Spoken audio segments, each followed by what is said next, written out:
مبقاش عندي طاقة اشرح وجعي ولا حتى لوم اللي كسرني. خذلان لما بيجي من اقرب الناس بيكسر فيك حاجة مش بترجع.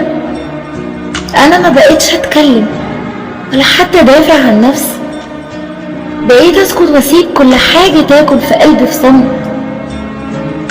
كل اللي جوايا وجع ساكت، وجع ما بيصرخش ولا بيبان، بس كل يوم بياكل فيا حتة، وانا مضطرة البس قناع الضحك قدام الكل.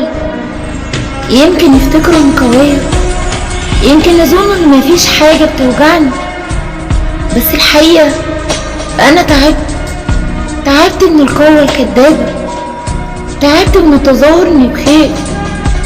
انا من جوايا منهارة، انا روحي ماتت وانا لسه عايشة. ما بقيتش مستنية حد ينقذني ولا حتى كلمة تطبطب عليا. اللي انكسر جوايا خلاص مش هيتصلح، وانا ما بقيتش املك غير وجع ساكت وابتسامة كدابة عشان اعدي يوم جديد من غير ما حد يحس اني بموت بالبطيء.